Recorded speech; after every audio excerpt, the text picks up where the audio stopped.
உங்களுடன் ஸ்டாலின் திட்டம் மூலமாக மொத்தம் 46 சேவைகள் வழங்கப்பட உள்ளன. அரசின் சேவைகள் மக்களை நேரடியாக சென்றடையும் வகையில் உங்களுடன் ஸ்டாலின் திட்டம் தொடங்கப்பட்டுள்ளது. ஒவ்வொரு நாளும் தலா 100 முகாம்கள் என தமிழ்நாடு முழுவதும் 100 நாட்களில் 10,000 முகாம்கள் நடத்த ஏற்பாடு செய்யப்பட்டுள்ளன. இதில் கலைஞர் மகளிர் உரிமை தொகை, முதியோர், விதவை, கணவனால் கைவிடப்பட்டோர் உதவித்தொகைக்கு விண்ணப்பிக்கலாம் என தெரிவிக்கப்பட்டுள்ளது. மேலும் ஆதார், ரேஷன் கார்டு திருத்தம் மற்றும் புதிய பதிவுகள், பிறப்பு இறப்பு சான்றிதழ், இருப்பிட சான்றிதழ்கள், சாதி சான்றிதழுக்கு விண்ணப்பிக்கலாம் எனவும் கூறப்பட்டுள்ளது. இதை தவிர கலைஞர் கைவினை திட்டம், அண்ணல் அம்பேத்கர் தொழில் முனைவோர் திட்டம், பாதாள சாக்கடை இணைப்பு, குடிநீர் இணைப்புகள், சொத்து வரி பெயர் மாற்றம், சாலையோர வியாபாரிகள் அடையாள அட்டை, ஒட்டுமொத்தமாக 46 சேவைகள் வழங்கப்பட உள்ளன. இது தொடர்பாக பொதுமக்களிடம் விழிப்புணர்வு ஏற்படுத்துமாறு திமுக நிர்வாகிகளுக்கு கட்சி தலைமை அறிவுறுத்தியுள்ளது. முகாம் நடைபெறும் இடங்களுக்கு பொதுமக்களை அழைத்து வரும் பணியை மேற்கொள்வதோடு அனைத்து பணிகளையும் மேற்பார்வையிட வேண்டுமென திமுக நிர்வாகிகளுக்கு கட்சி தலைமை அறிவுறுத்தியுள்ளது.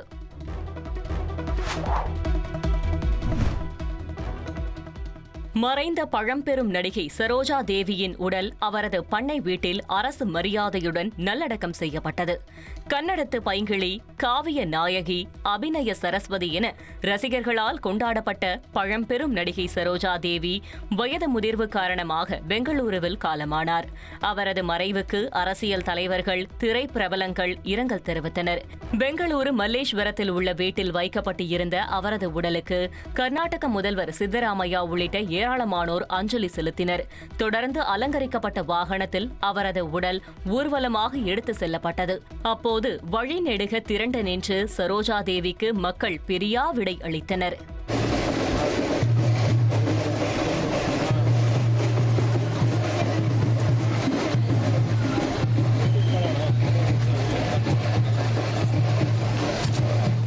பின்னர் சென்னப்பட்டினம் பகுதியில் உள்ள பண்ணை வீட்டிற்கு சரோஜா தேவியின் உடல் கொண்டு செல்லப்பட்டது.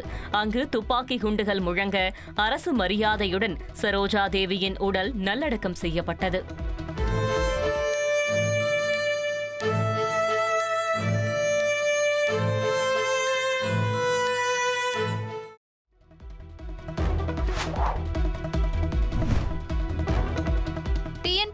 குரூப் 2, 2A பணியிடங்களுக்கான அறிவிப்பை தமிழ்நாடு அரசு பணியாளர் தேர்வாணையம் வெளியிட்டுள்ளது. அதன்படி சார் பதிவாளர், இளநிலை வேலைவாய்ப்பு அலுவலர், முதுநிலை வருவாய் ஆய்வாளர் உள்ளிட்ட பல்வேறு பதவிகளில் காலியாக உள்ள 645 பணியிடங்களுக்கான தேர்வு அறிவிக்கப்பட்டுள்ளது. இதற்கு ஜூலை 15ஆம் தேதி முதல் ஆகஸ்ட் 13ஆம் தேதி வரை இணைய வழியில் விண்ணப்பிக்கலாம் என்றும், முதல் நிலை போட்டித் தேர்வு செப்டம்பர் 28ஆம் தேதி நடைபெறும் என்றும் TNPSC அறிவித்துள்ளது. தமிழகத்தில் MBBS, BDS படிப்புகளுக்கான கல்வி கட்டணம் உயர்த்தப்பட்டுள்ளது. அரசு ஒதுக்கீட்டு இடங்களுக்கு ஆண்டு கட்டணம் 4,5 லட்சம் ரூபாய் என்றும், நிர்வாக ஒதுக்கீட்டு இடங்களுக்கு ஆண்டு கட்டணம் 15 லட்சம் ரூபாய் என்றும் நிர்ணயிக்கப்பட்டுள்ளது. NRI ஒதுக்கீட்டு இடங்களுக்கான கட்டணம் 30 லட்சம் ரூபாய் என கட்டண நிர்ணய குழு அறிவித்துள்ளது. இதேபோல் 4 தனியார் மருத்துவ பல்கலைக்கழகங்களுக்கான கட்டணங்களும் மாற்றியமைக்கப்பட்டுள்ள நிலையில் புதிய கட்டண நடைமுறை இந்த ஆண்டு முதல் அமலுக்கு வருகிறது. பழைய கட்டணங்களுடன் ஒப்பிடும்போது 75,000 ரூபாய் முதல் 2 லட்சம் ரூபாய் வரை கட்டணங்கள் அதிகரித்துள்ளது.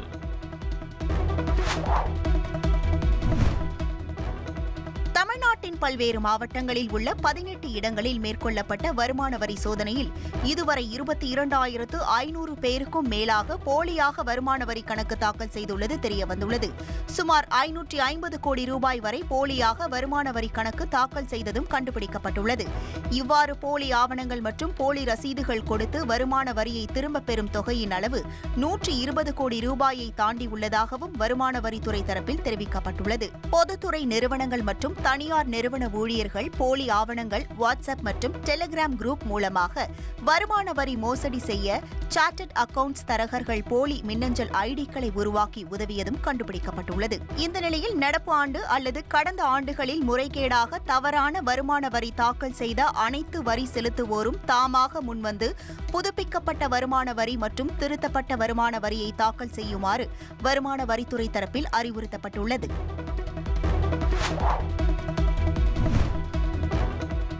திருவள்ளூர் டீசல் டேங்கர் சரக்கு ரயில் தீ விபத்து தொடர்பாக 16 பேரிடம் நேரில் ரயில்வே போலீசார் விசாரணை மேற்கொண்டனர். லோகோ பைலட், உதவி loco pilot, Tiruvallur station master உட்பட 16 பேருக்கு சம்மன் அனுப்பப்பட்டது. சென்னையில் உள்ள தெற்கு ரயில்வே அலுவலகத்தில் அவர்கள் விசாரணைக்கு ஆஜராகினர். சரக்கு ரயிலில் தீ விபத்து ஏற்பட்டதற்கான காரணம் என்னவென்று இன்னும் கண்டறியப்படவில்லை. ஆனால் சரக்கு ரயிலின் பெட்டி தடம் புரண்டதே காரணமாக இருக்கலாம் என்று சந்தேகிக்கப்படுகிறது.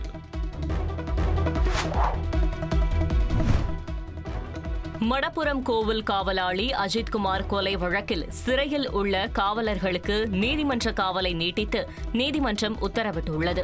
அஜித்குமார் கொலை வழக்கில் காவல் நிலைய தனிப்படை காவலர்கள் கண்ணன், பிரபு, ராஜா, ஆனந்த், சங்கரபாண்டி ஆகிய 5 பேரும் கைது செய்யப்பட்டு மதுரை மத்திய சிறையில் அடைக்கப்பட்டனர். இந்நிலையில் வீடியோ கான்பரன்ஸ் மூலம் திருபுவனம் நீதிமன்றத்தில் 5 பேரும் ஆஜர்படுத்தப்பட்டனர். அவர்களுக்கு வருகின்ற 30ஆம் தேதி வரை காவலை நீட்டித்து திருபுவனம் குற்றவியல் நீதிமன்ற நீதிபதி உத்தரவிட்டார்.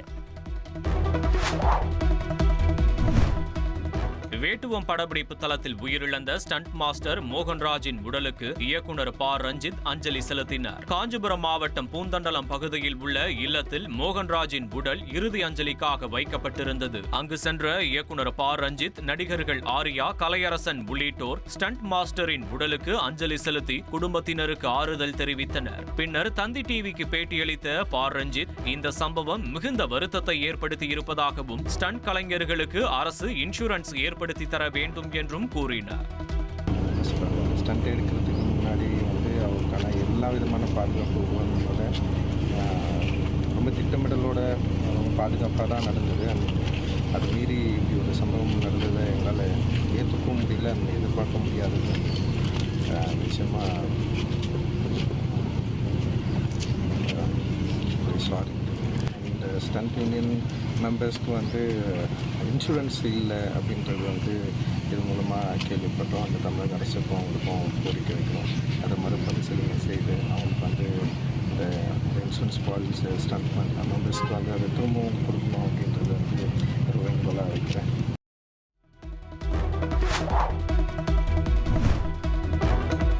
மும்பையில் தனது முதல் ஷோரூமை திறந்த டெஸ்லா நிறுவனம் இந்திய சந்தையில் மின்சார வாகன விற்பனையை தொடங்கியுள்ளது. மகாராஷ்டிரா மாநிலம் மும்பையில் உள்ள மேக்கர் மேக்சிட்டி மாலில் மாதம் 36 லட்சம் ரூபாய் வாடகையில் டெஸ்லா நிறுவனம் தனது முதல் ஷோரூமை திறந்துள்ளது. டெஸ்லா கார்கள், ஆட்டோ பைலட் தொழில்நுட்பம் குறித்து வாடிக்கையாளர்கள் நேரடியாக அறிந்து கொள்ளும் வகையில் அமைக்கப்பட்டுள்ள இந்த ஷோரூமை மகாராஷ்டிரா முதல்வர் தேவேந்திர பட்னாவிஸ் திறந்து வைத்தார். பின்னர் செய்தியாளர்களை சந்தித்த அவர், டெஸ்லா இந்தியாவில் உற்பத்தி செய்ய முடிவு செய்யும் போது மகாராஷ்டிரா விருப்பமான இடமாக இருக்கும் என கூறினார்.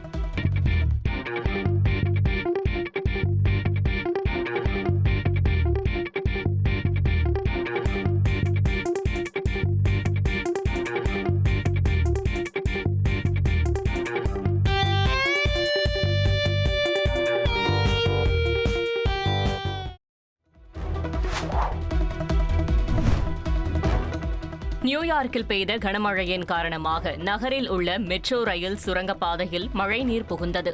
இதுகுறித்த காட்சிகள் வெளியாகி பரபரப்பை ஏற்படுத்தியுள்ளது. மேலும் வெள்ள நீர் மெட்ரோ ரயிலுக்குள் புகுந்த நிலையில் பயணிகள் கடும் சிரமத்திற்கு உள்ளாகினர். வெள்ளம் காரணமாக நியூயார்க்கில் மெட்ரோ ரயில் சேவை கடுமையாக பாதிக்கப்பட்டுள்ளது.